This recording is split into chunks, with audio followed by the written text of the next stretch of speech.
तर बघा आपलं इथूनच बंद झालं होतं. ठीक आहे.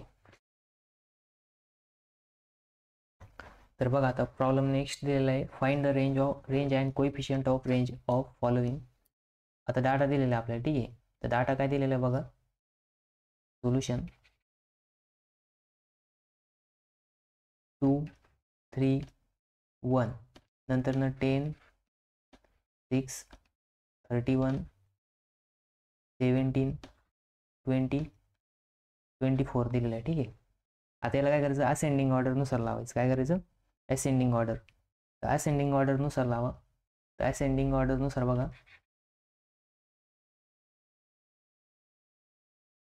असेंडिंग ऑर्डर रिअरेंजमेंट केली. ठीक आहे. तर मग रिअरेंजमेंट करताना बघा 0 आहे का याच्यात, नाही 1 आहे. ठीक आहे. त्याच्यानंतर 2 3 नंतर 4 आहे का, नाही 4 नाही, 5 नाही, सॉरी 4 नाही, 5 पण नाही, 6 आहे. 6 नंतर 7 नाही, 8 नाही, 9 नाही, 10 नंतर 11 नाही, 12 13 14 15 16 नाही, 17 डायरेक्ट.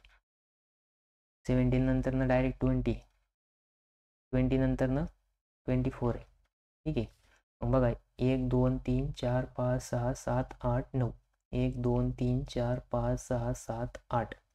मग एक कोणता राहिला लास्टला, 31 राहिला. ठीक आहे. 31. मग बघा स्मॉलेस्ट व्हॅल्यू, इथं लिहायचं स्मॉलेस्ट व्हॅल्यू. स्मॉलेस्ट व्हॅल्यू किती आहे, 1. लार्जेस्ट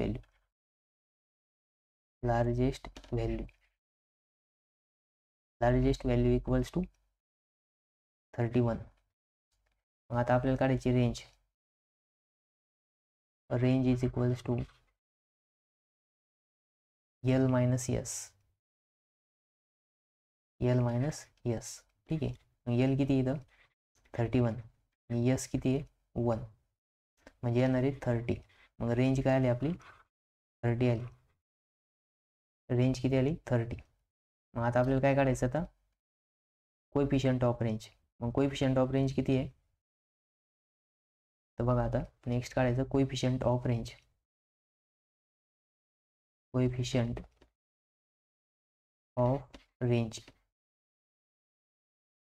कोएफिशियंट ऑफ रेंजचा फॉर्म्युला आहे L minus S upon L plus S. मग L किती आता आपला 31 मायनस 1 अपॉन L 31 प्लस 1, म्हणजे बघा इथे येणार आहे 30 अपॉन 62. मग 30 अपॉन 62 करा कॅल्क्युलेटरमध्ये.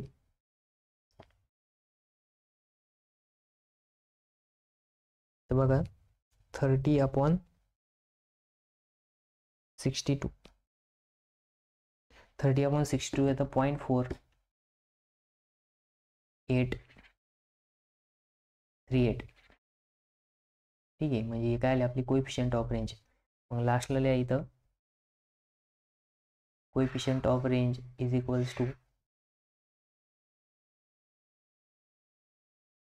किती आली आपली 48.38. ठीक आहे.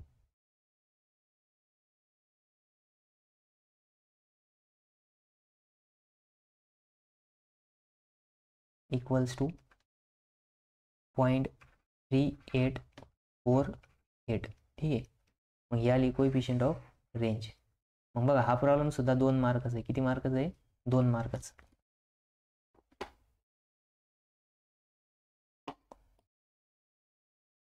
असा प्रॉब्लेम जरा तुम्हाला पेपरमध्ये सॉल्व्ह करता आला पाहिजे. ठीक आहे. असा प्रॉब्लेम कायमच येतो पेपरमध्ये, म्हणजे आय स्कीममध्ये पण यायचा, के स्कीममध्ये पण येतो आणि तुमच्या वेळेस पण येईल. ठीक आहे. तर नेक्स्ट प्रॉब्लेम बघू आपण. Solution find the coefficient of range of following data दिलेला आहे बघा 50 नंतर 90 120 9 13 नंतर 11 नंतर लास्टला दिलेले 5. मग आता रिअरेंज करा. मग रिअरेंज जर केलं तर रिअरेंज केलं बघा सगळ्यात पहिले स्मॉल 5 आहे, 5 नंतर 11 नंतर सॉरी 11च्या आधी 9 आहे बघा, 11च्या आधी किती आहे 9. 9 नंतर नेक्स्ट किती बघा, 9 नंतर किती आहे, 9 13 11, 11 नंतर आहे 13, 13 नंतर नेक्स्ट बघा 13 नंतर सगळ्यात मोठं कोणी, आता ही 4 पण झाली, डायरेक्ट 50 आहे. ठीक आहे, 50 नंतर नेक्स्ट कोणी 90, 90 नंतर कोणी 120. मग बघा 1 2 3 4 5 6 7, 1 2 3 4 5 6 7. ठीक आहे, मग बघा स्मॉल